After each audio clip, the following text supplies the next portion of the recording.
Audio Jungle.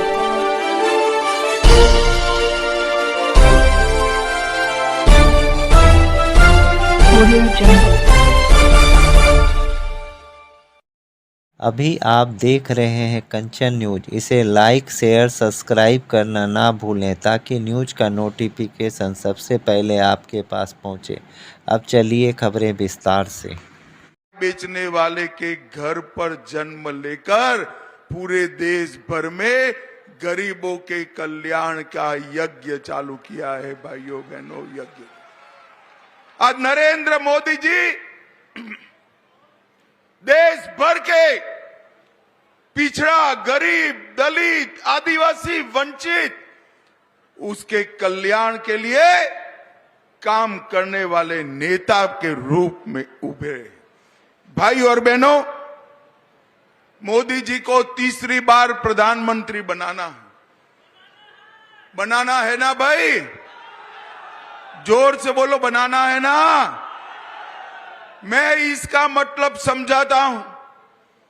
तीसरी बार प्रधानमंत्री बनाने का मतलब है बिहार के अंदर से जातिवाद को समाप्त कर देना, आगे मेरिट्स में राजनीति चले।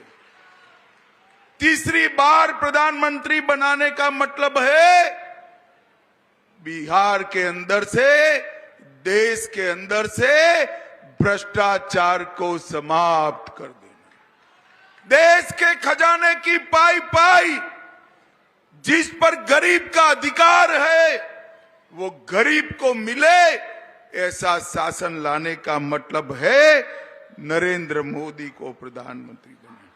भाई और बहनों, मैं आज यहां आया हूं तब जंजारपुर की इस विशाल सभा से देश भर के मतदाताओं को आज मैं पूछने आया हूं। ऐसा होने वाला नहीं है।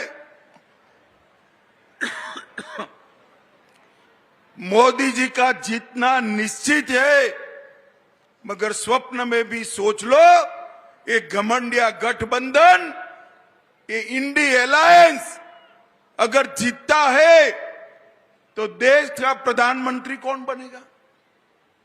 इनके पास कोई नेता है क्या? जरा जोर से बोलो, है? मुझे बताओ, ये लालू यादव जी को देश का प्रधानमंत्री बना सकते हैं क्या? स्टालिन जी देश संभाल सकते हैं क्या? ममता बनर्जी संभाल सकती है क्या? ये राहुल बाबा के बारे में दूर दूर से भी सोच सकते हैं क्या?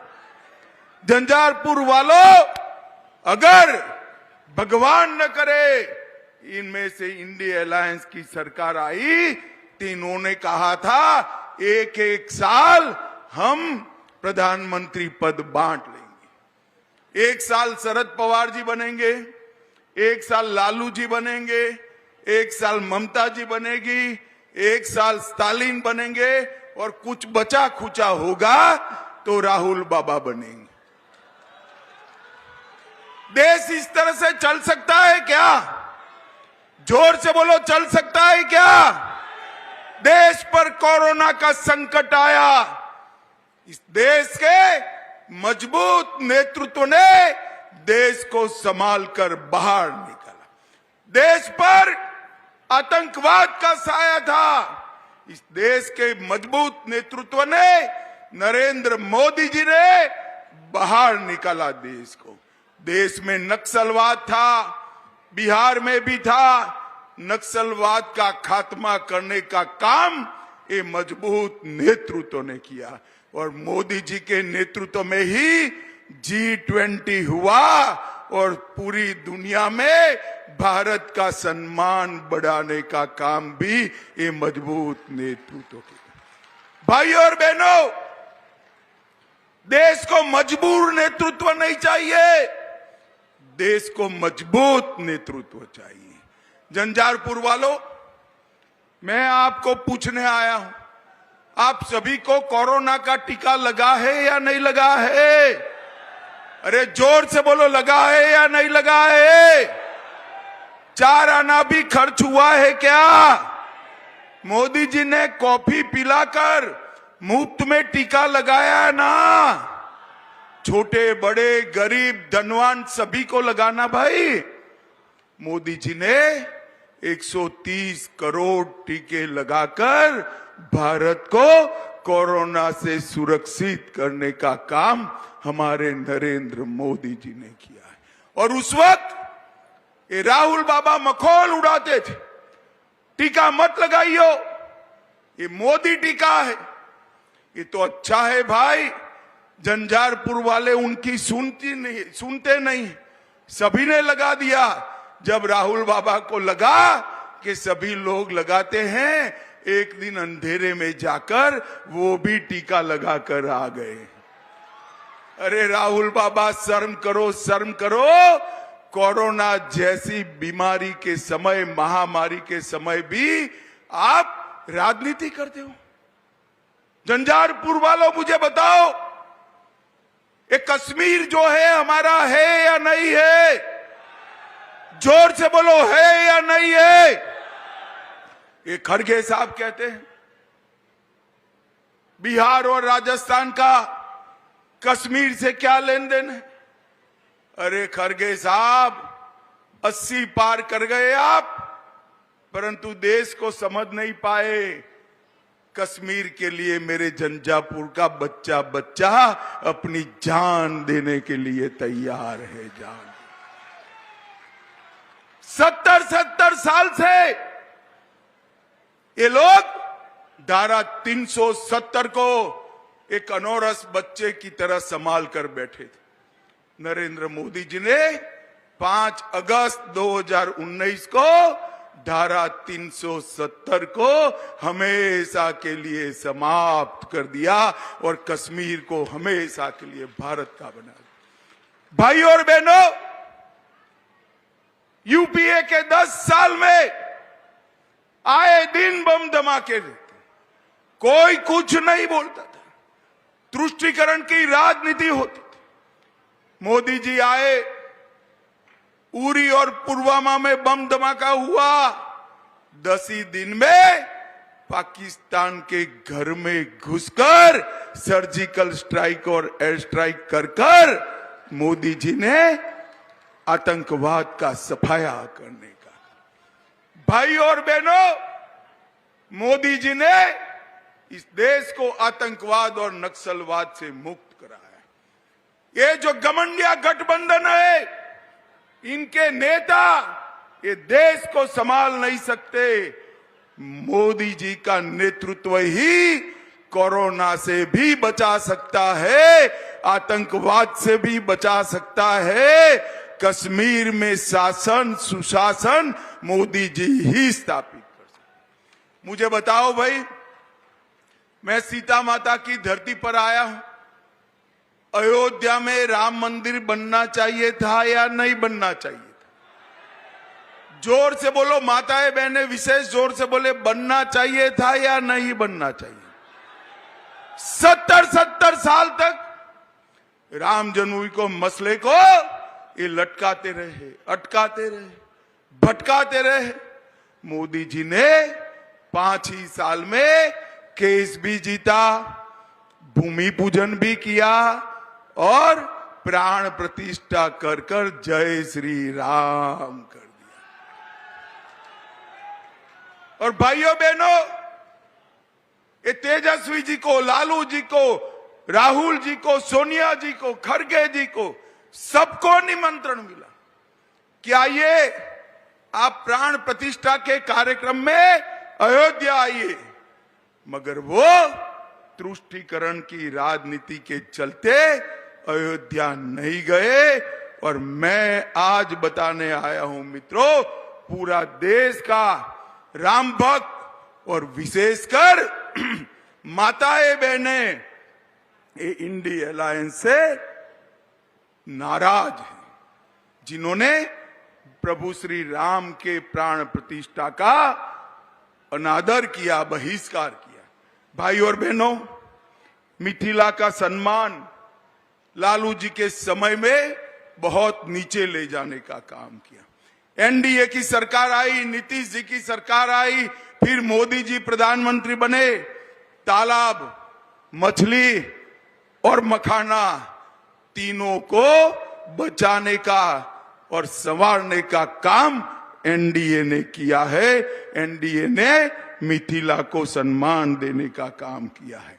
भाजपा सरकार ने ही मैथिली भाषा को 8वीं अनुसूची में डालकर मैथिली भाषा को एक नया जीवन देने का काम भारतीय जनता पार्टी ने किया। और यहां पर उच्चैठ भगवती और उग्रतारा भगवती 2 शक्तिपीठ है। मैं आज बताने आया हूं मिथिलांचल वालों को, मोदी जी ने चंद्रमा के दक्षिण ध्रुव पर चंद्रयान दुनिया में पहली बार भारत का पहुंचा और वहां त्रिरंगा जिस पॉइंट पर फहराया गया वो जगह का नाम शिव शक्ति पॉइंट रखकर उच्चैठ भगवती और उग्रतारा भगवती को सम्मान देने का काम किया। भारतीय जनता पार्टी की सरकार ने मखाना उद्योग के लिए ढेर सारे काम किए। 90% मखाना का प्रोडक्शन मिथिला क्षेत्र में होता है। मोदी जी की सरकार ने 2022 में मधुबनी मखाना को जीआई टैग देकर विश्व भर में प्रसिद्ध करने का काम किया। आज 6 जिलों में 1 डिस्ट्रिक्ट 1 प्रोडक्ट में मखाना का नाम है और मधुबनी भी इसमें हमारा शामिल है। आत्मनिर्भर अभियान के तहत 10,000 करोड़ की लागत से लॉन्च की गई योजना के अंदर भी मखाना उद्योग को शामिल करने का काम नरेंद्र मोदी जी ने किया है। और सखी और स्फूर्ति योजना के तहत मखाना प्रोसेसिंग और वैल्यू एडिशन सेंटर खोलने का काम भी नरेंद्र मोदी सरकार ने किया। भाइयों और बहनों, अभी अभी ये राहुल बाबा को किसी ने पकड़ा दिया है। ओबीसी ओबीसी ओबीसी पिछड़ा वर्ग की बात करती। मैं बिहार की जनता को कहने आया हूं, पिछड़ा वर्ग का अगर कोई घोर विरोधी पार्टी है तो कांग्रेस पार्टी। और ये लालू जी भी अपने बेटे को मुख्यमंत्री बनाने के लिए पिछड़ा वर्ग विरोधी कांग्रेस पार्टी की गोदी में बैठे। भाइयों और बहनों, अभी जो मंडल कमीशन के कारण आरक्षण मिला वो 1957 में मिल जाता। काका साहेब कालेलकर कमीशन की रिपोर्ट को अगर किसी ने रोक कर रखा तो कांग्रेस पार्टी ने रोक कर रखा था। मंडल कमीशन की रिपोर्ट को किसी ने रोका तो कांग्रेस पार्टी ने रोका। और जब मंडल कमीशन इंप्लीमेंटेशन होने लगा, अमल होने लगा, तो उसका विरोध करने का काम भी कांग्रेस पार्टी ने किया। और आज मैं गर्व से कह सकता हूं, भारतीय जनता पार्टी और एनडीए ने सबसे सफल प्रधानमंत्री पिछड़ा वर्ग समाज से मोदी जी को बनाने का काम भारतीय जनता पार्टी ने। एनडीए में 27% सांसद पिछड़ा वर्ग से है। मोदी जी के मंत्रिमंडल में भी 27% मंत्री पिछड़ा वर्ग में है। केंद्र सरकार के सारे शिक्षा संस्थानों में 27% आरक्षण अगर किसी ने दिया तो हमारे नरेंद्र मोदी जी ने दिया है। नरेंद्र मोदी जी। कांग्रेस पार्टी जो पिछड़ा वर्ग विरोधी पार्टी है और लालू जी अपने बेटे को प्रधानमंत्री बनाने के लिए कांग्रेस की गोदी में बैठे। भाइयों और बहनों, झंझारपुर के लिए भी ढेर सारे काम हुए।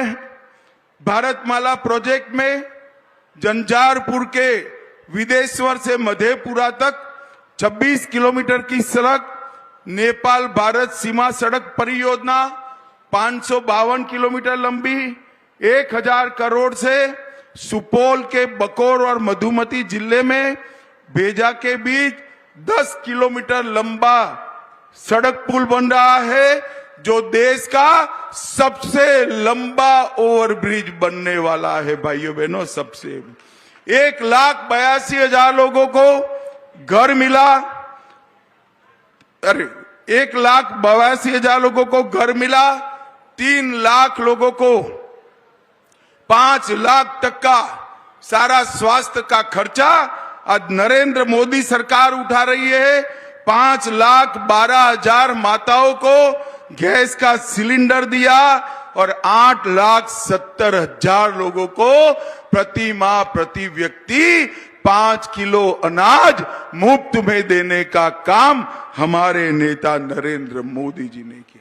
7 लाख घरों में नल से जल, 3 लाख किसानों को प्रति साल 6,000 रुपया की सम्मान निधि, मखाना का आगे बढ़ाना और कोविड महामारी से पूरे क्षेत्र को सुरक्षित करने का काम नरेंद्र मोदी जी ने किया है। भाई और बहनों, मैं आज झंझारपुर वालों को पूछना चाहता हूं, मोदी जी पूरे भारत को, हमारे बिहार को, मिथिलांचल को आधुनिक युग में ले जाना चाहते हैं और लालू जी लालटेन युग में ले जाना चाहते हैं। मुझे बताओ भाई, आधुनिक युग में जाना है या लालटेन युग में जाना है? जोर से बोलो भाई।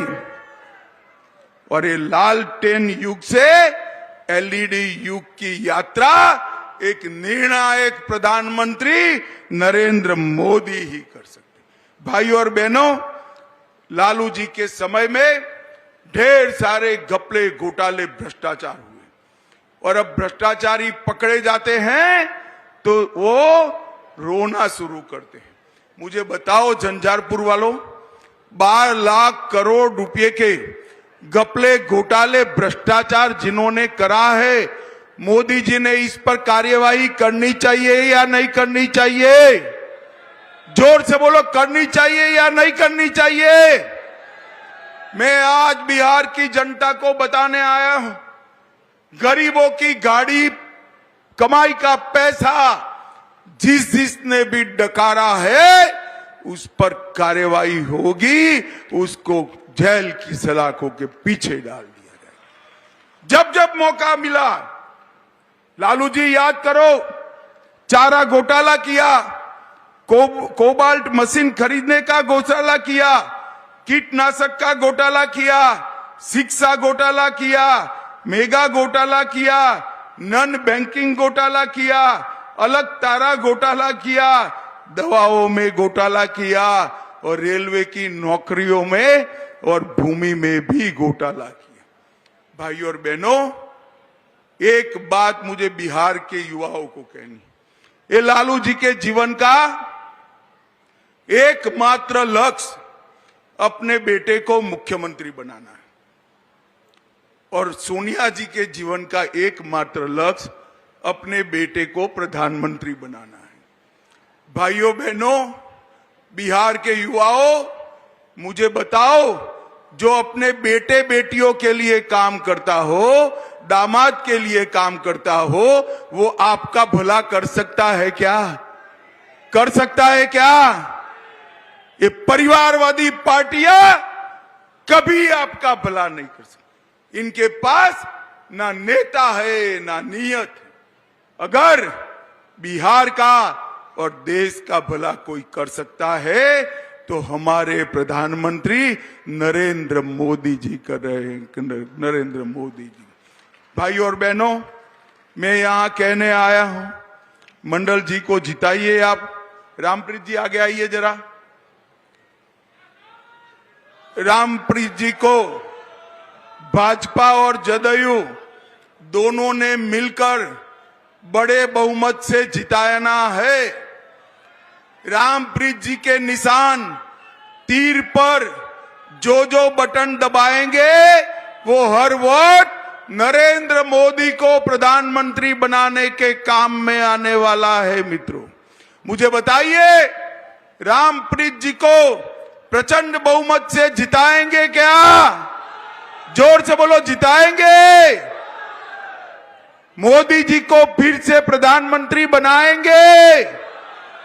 बिहार की सभी सीटों पर एनडीए को जिताएंगे। 400 पार कराएंगे। तो मेरे साथ दोनों हाथ उठाइए, उठाइए दोनों हाथ। विजय के संकल्प की मुट्ठी बीचो और प्रचंड आवाज से बोलो, भारत माता की, भारत माता की, वंदे वंदे वंदे। न्यू अपडेट के लिए देखते रहिए कंचन न्यूज।